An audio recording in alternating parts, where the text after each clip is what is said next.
Hello friends, સ્વાગત છે તમારું કેએમ કિચન્સમાં। આજે આપણે બનાવીશું દૂધીનો હલવો, જેને આપણે દૂધીની બરફી પણ કહીશું। ચાલો આપણે બનાવવાનું શરૂ કરીએ।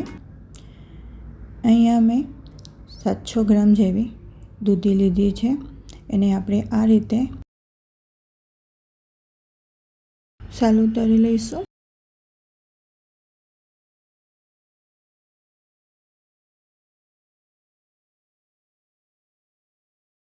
હવે આપણે સાલ ઉતારી લીધી છે। હવે વચ્ચેથી આપણે એને કાપી લઈશું। આ રીતે 2 ભાગ પાડી લઈશું અને હવે આપણે ગ્રેટરથી એને છીણી લઈશું। આ રીતે આપણે છીણીથી છીણી લઈશું।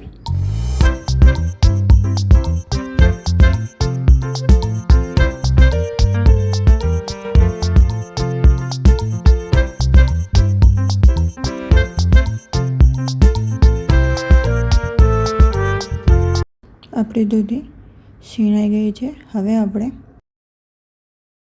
એક તપેલીમાં રાખી દઈશું અને એને આપણે 2 થી 3 પાણીથી વોશ કરી લઈશું।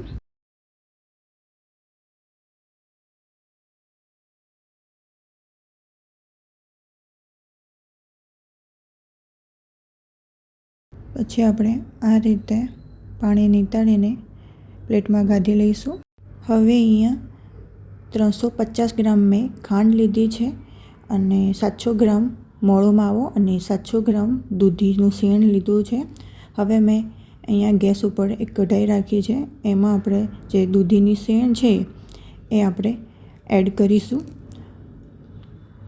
અને હવે એમાં ખાંડ એડ કરીશું 350 ગ્રામ અને એને આપણે મિક્સ કરીશું। અહીંયા આપણે ખાંડને મેલ્ટ કરવાની છે। આપણે ગેસની ફ્લેમ મીડિયમ રાખવાની છે અને આ રીતે આપણે મિક્સ કરતા રહેવાનું છે। હવે તમે જોઈ શકો છો કે આપણી ખાંડ મેલ્ટ થઈ ગઈ છે। હવે આપણે આ પાણી જ્યાં સુધી બળે નહીં ત્યાં સુધી આપણે એને મિક્સ કરતું રહેવાનું છે। હવે પાણી બધું બળી ગયું છે। હવે આપણે જે મોળો માવો છે 700 ગ્રામ એ આપણે આમાં એડ કરીશું અને એને 5 થી 6 મિનિટ માટે આપણે એને આ રીતે મિક્સ કરતા રહીશું। આ રીતે આપણે મીડિયમ ગેસ પર મિક્સ કરતા રહેવાનું છે। હવે આપણે એમાં 4 થી 5 ચમચી જેવું ઘી એડ કરીશું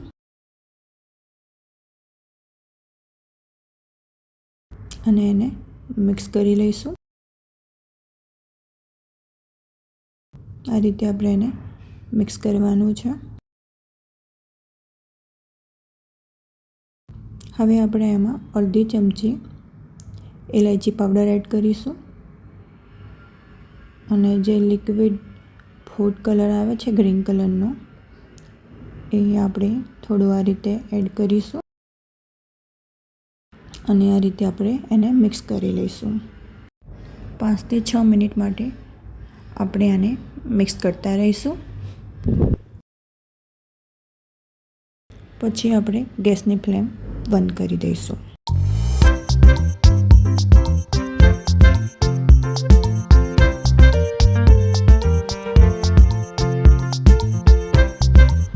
અને ઠંડુ થાય થોડું પછી આ રીતે ગોળી વાળી લેવાની। જો આપણી ગોળી વળશે તો આપણી બરફી જામશે। હવે આપણે એને પ્લેટમાં કાઢી લઈશું। મેં પ્લેટને પહેલાંથી ઘી લગાવીને રાખી હતી। હવે આ રીતે આપણે બરફીને સેટ કરી દઈશું। હવે મેં બદામની જે કતરણ છે એ આ રીતે ઉપર સેટ કરી લીધી છે।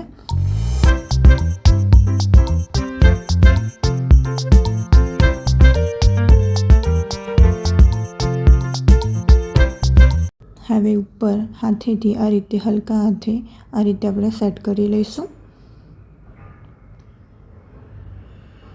હવે આપણે આને 4 કલાક માટે રાખીશું। હવે 4 કલાક પછી આ રીતે આપણે એના પીસ પાડી લઈશું। તમે જોઈ શકો છો કે આપણી દૂધીની બરફી કે દૂધીનો હલવો તૈયાર છે।